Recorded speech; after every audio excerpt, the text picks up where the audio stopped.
Baik, selanjutnya kita tanya jawab. Mungkin ada pertanyaan-pertanyaan yang ingin disampaikan oleh bapak-bapak, saudara-saudara yang terkasih. Silakan, Pak.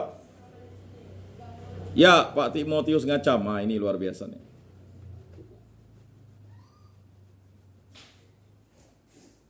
Ya, mic-nya ada bermasalah ya. Baik, silakan, Pak. Baik, terima kasih. Ini pertanyaan tadi berkaitan dengan kepercayaan, Pak.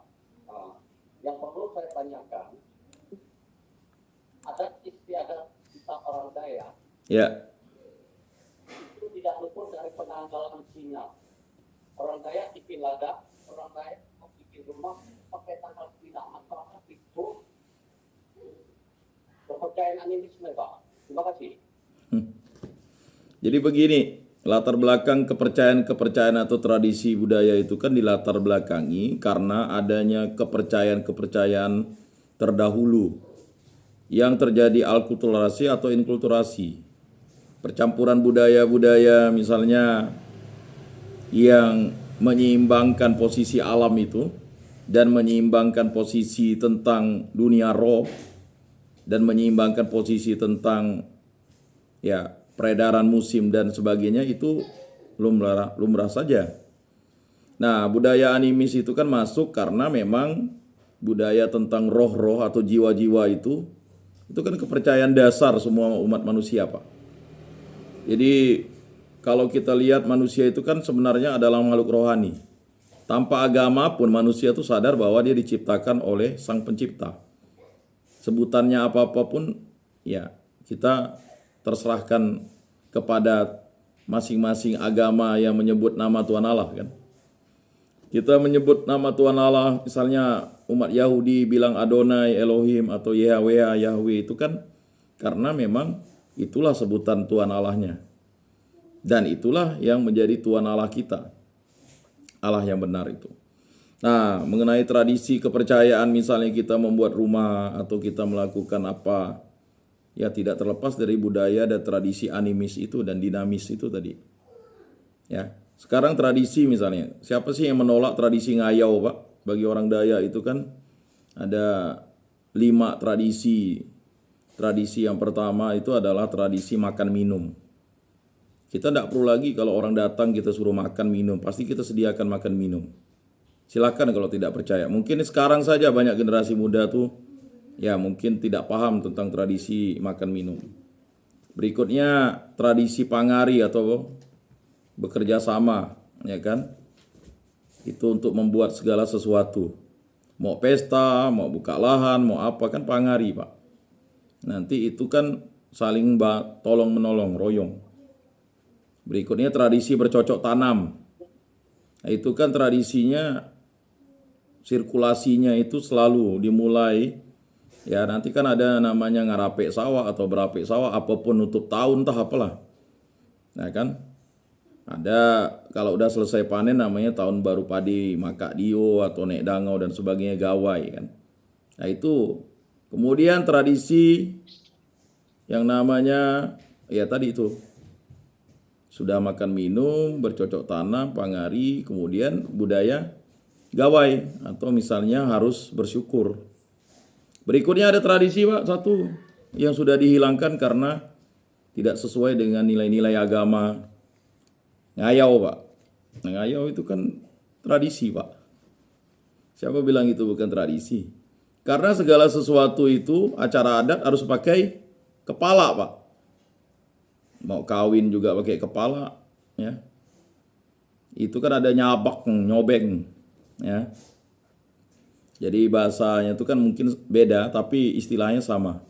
Tradisi nyabak, nyobek kan.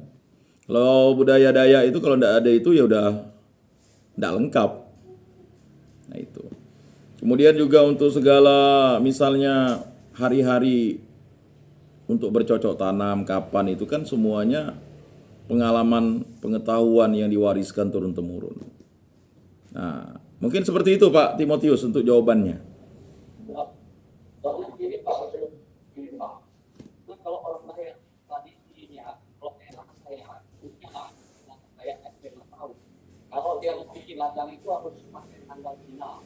Kalau tanggal Cina Ya, tanggal Cina ya. Kalau dia mau mendirikan rumah tanggal 9 itu 9. Ya, saya sudah merasa lupa terus. Jadi pakai itu dengan ini itu ini Pak. ya itu kan begini. Tanggal Cina Ya, penanggalan itu kan kalau tradisi kuno penanggalan itu kan memang dari budaya Tiongkok, Pak ya. Dan kita tahu juga sebenarnya tradisi itu kan peredarannya kan adalah peredaran matahari. Ya, peredaran bulan dan bintang.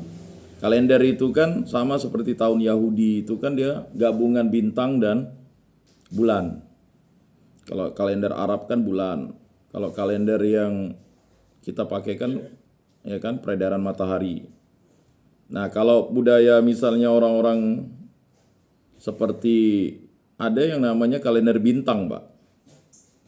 Nah, kalender-kalender itu sebenarnya ya dipakai untuk navigasi, bercocok tanam dan segalanya.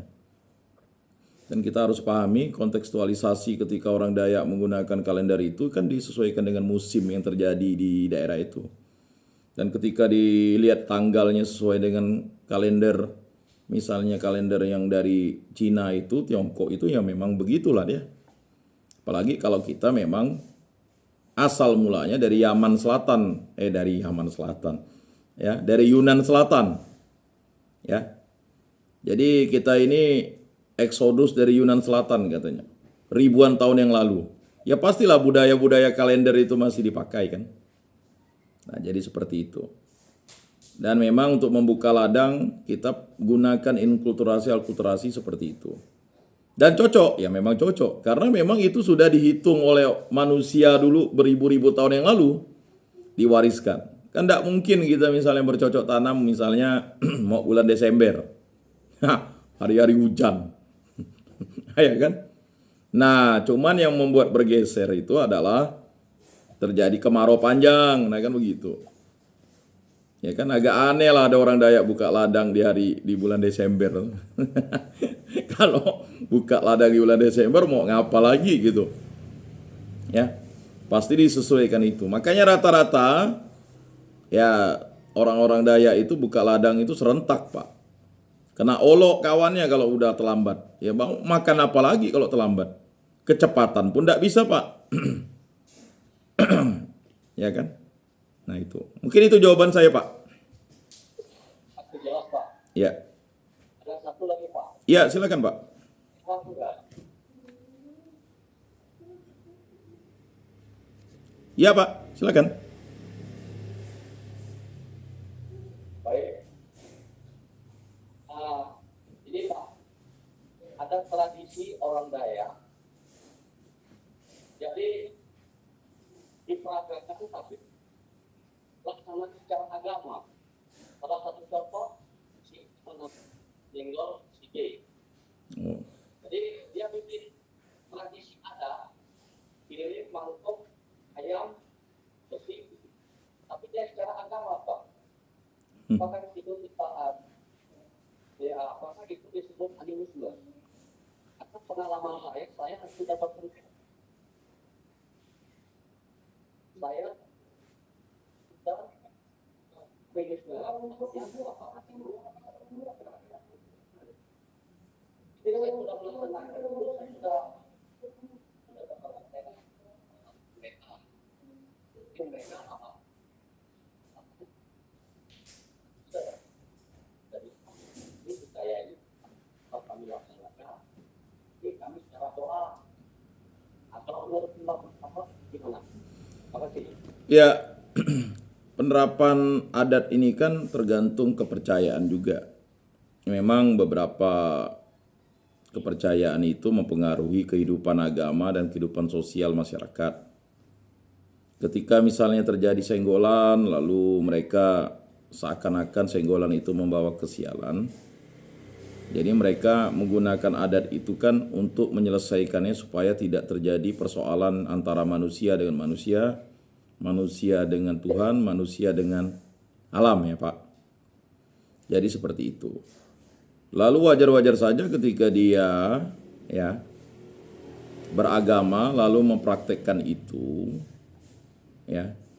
Karena pengetahuannya sebatas itu saja. Itulah namanya penggabungan antara adat dan agama itu terjadi karena dia memiliki latar belakang budaya seperti itu. Mengapa mereka menyelesaikan itu secara adat? Karena solusinya melalui adat itu adalah sesuatu yang gampang. Mengapa mereka menggunakan doa-doa secara agama? Karena mungkin mereka lebih memahami doa-doa itu secara agama. Ya kan? Apakah itu diperbolehkan menggabung duanya itu? Ya itulah tadi, kata boleh dan tidak boleh kan tergantung kepercayaan mereka. Ya kan? Mengapa itu terjadi? Proses iman yang terus bertumbuh gitu. Bapak tahu tradisi Israel enggak? Ada satu tradisi, sebenarnya itu adalah kepercayaan dari bangsa lain misalnya. Ya. Ya. Kepercayaan dari bangsa lain itu dibawa masuk. Itu budaya bercocok tanam itu, Pak. Itu sebenarnya budaya bangsa Kanaan. Orang Yahudi itu sebenarnya tidak pandai bercocok tanam awalnya. Jadi akhirnya ya mereka memperkenalkan berguru kepada orang Kanaan dan orang-orang sekitar yang ada budaya bercocok tanam. Bahkan kalau kita tahu budaya-budaya misalnya yang dibawa dari Mesir itu masih banyak mempengaruhi kepercayaan iman. Ya, makanya mereka membuat anak lembu emas, Pak. Jadi dia ingin membuat anak lembu emas itu sebenarnya ingin menyembah anak lembu emas yang nampak begitu. Sehingga mereka membuatlah anak lembu emas. Nah, sekarang begini, Pak. Lalu bagaimana akhirnya mereka dihukum oleh kepercayaan mereka itu? Ya kan? Yang menghukum mereka itu kan justru Musa, Pak, bukan Tuhan Allah. Tuhan Allah tak pernah menghukum bangsa Israel itu. Coba Bapak baca benar-benar. Tetapi justru Musa marah lalu menggiling anak lembu emas itu karena Musa punya iman yang total kepada Tuhan Allah. Ya kan? Akhirnya meminumkan anak lembu emas itu dan loh batu itu. Matilah, Pak. Kalau orang minum emas kan racun. Ya kan? Logikanya seperti itu. Begitu juga dengan ini. Dia cenggolan, tiba-tiba lalu dia ya kan buat adat, lalu doanya pakai doa misalnya dari Katolik atau dari Kristen. Apakah kita persoalkan? Sebenarnya masalahnya yang mempersoalkan itu kan orang yang mungkin taat beragama dan merasa agamanya dikacau. Sekarang kalau orang itu tidak merasa sesuatu itu berlawanan, maka pernah Yesus menegur muridnya, kalau dia berada di pihak kita, ya kan, mengapa kita harus pertentangkan? Kan begitu, kan ada orang yang menyembuhkan orang lain tuh dengan mengatasnamakan, ya kan, Tuhan Allah yang sama yang dilakukan oleh Yesus. Lalu Yesus katakan kalau dia di pihak kita, ngapa kita harus pertentangkan? Nah itu mungkin yang harus dipahami konsepsi berpikir budaya dan agama kan. Makanya inkulturasi budaya dan agama itu terjadi karena penyebaran agama itu kan pasti ya kan harus mengikuti budaya-budaya setempat. Dan itu terjadi dengan semua agama, Pak. Ya. Sehingga untuk pemurniannya itu ya generasi berikutnya itu, makanya sebelum angkatan ini berlalu, kamu tidak akan masuk ke tanah terjanji.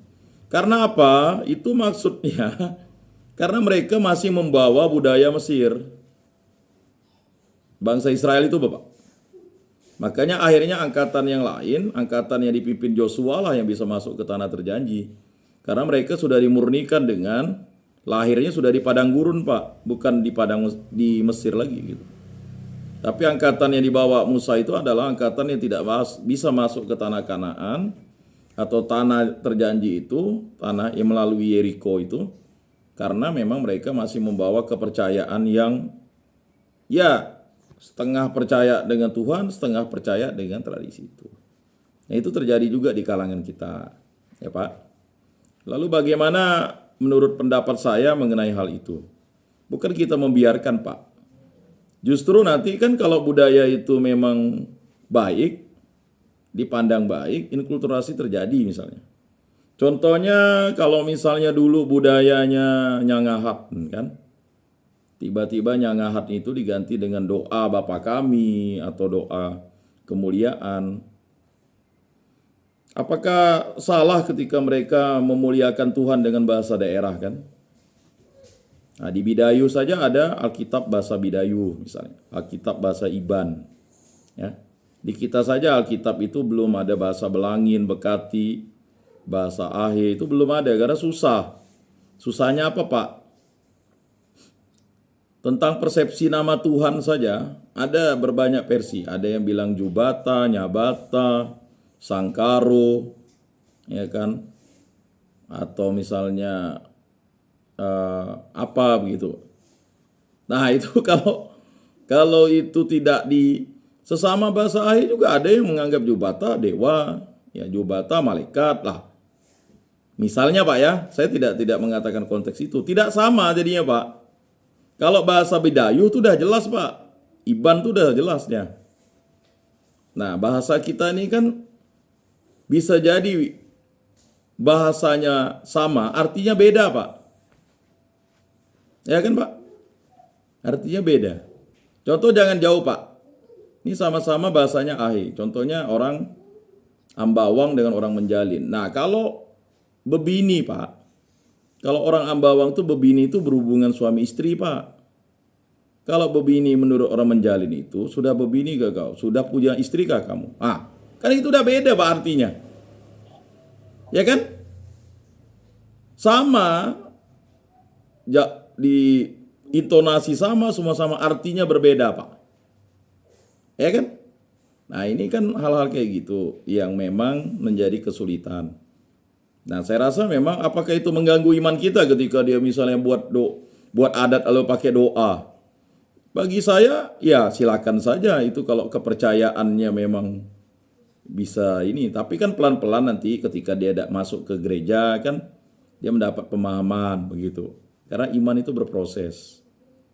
Karena memang untuk membuat adat yang sesungguhnya itu kan semuanya masih, mohon maaf Pak ya, adatnya itu masih mereka-reka Pak. Kata mereka-reka ini kan kita ini kan hanya taunya berdasarkan tradisi lisan. Tapi kekuatan tradisi lisan juga tidak boleh kita lalu acuhkan begitu. Nah kalau bagi pendapat saya Pak ya, ketika dia misalnya buat adat lalu dia berdoa pakai doa Kristen kan, ya silakan saja. Selama dia masih masuk ke gereja masih enak Pak. Kalau dia tak pernah ke gereja lalu dia berdoa juga karena dia dulu ingat doanya seperti itu, ya silakan saja. Toh kita sebagai orang beriman ini kan penuh cinta kasih, bukan menghakimi mereka. Ya kan? Toh semuanya baik kan, keinginannya menjadi baik begitu. Tapi yang mau saya jelaskan tadi, memang budaya animis dan dinamis itu, budaya animis itu masih mempengaruhi kehidupan iman kita. Sampai kapanpun Pak. Orang Barat itu jangan bilang dia tidak animis Pak. Akibat dia animis itulah dia akhirnya membuat dirinya itu tidak mempercayai Tuhan kan. Ateis dirinya. Ya kan lebih parah daripada animis Pak. Animis percaya dengan roh-roh. Kalau ateis tidak percaya Tuhan kan misalnya. Nah, ada ateis murni, ada ateis yang konservatif, ada ateis yang dia percaya kepada Sang Pencipta, tapi dia tidak percaya dengan agama-agama misalnya. Nah, itulah tadi manusia. Manusia ini kan memang hidupnya tuh kalau mau dibaptis berarti dia harus punya iman dulu. Kalau tak punya iman tak bisa dibaptis. Makanya Yohanes Pembaptis bilang, "Hai keturunan ular beludak," katanya. Mengapa dia bilang begitu? Karena ada ular beludak yang mereka sembah supaya mereka itu bebas dari sengsara. Nah, mungkin demikian Pak Timotius jawaban saya. Jelas Pak. Ya. Baik. Masih ada mungkin?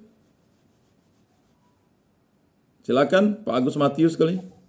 Pakai baju Chelsea kah? Atau Pak Andre, Pak Atis, atau bapak-bapak yang lainnya? Sudah jelas Pak. Atau sudah cukup ya? Cukup ya? Baik, mari kita tutup bimbingan penyuluhan dan katekisa kita dengan berdoa dalam nama Bapa dan Putra dan Roh Kudus. Amin. Allah Tritunggal Maha Kudus, kami bersyukur di hadapan-Mu karena karya agung-Mu lah kami dipersatukan di tempat ini. Berkati, bimbing, lindungi, urapi, jamahlah kami selalu. Dan berkatilah keluarga kami, istri-istri kami, anak-anak kami, cucu-cucu kami, dan kami yang selalu hadir di tempat ini. Dan bimbinglah kawan-kawan kami yang belum hadir, semoga di lain kesempatan dapat hadir. Angkatlah sakit penyakit yang mungkin kawan-kawan kami, keluarga kami derita dan juga persoalan-persoalan mereka. Semoga Engkau selalu memberikan kami kekuatan untuk menghadapi penderitaan dan membimbing kami untuk selalu setia kepada Tuhan dan Juru Selamat kami. Semua doa ini kami serahkan perantaraan Tuhan kami Yesus Kristus yang hidup dan beraja kini dan sepanjang segala masa. Amin. Dalam nama Bapa dan Putra dan Roh Kudus. Amin. Salam, salam kasih, damai dan sejahtera. Tuhan memberkati, menyertai dan melindungi. Salve!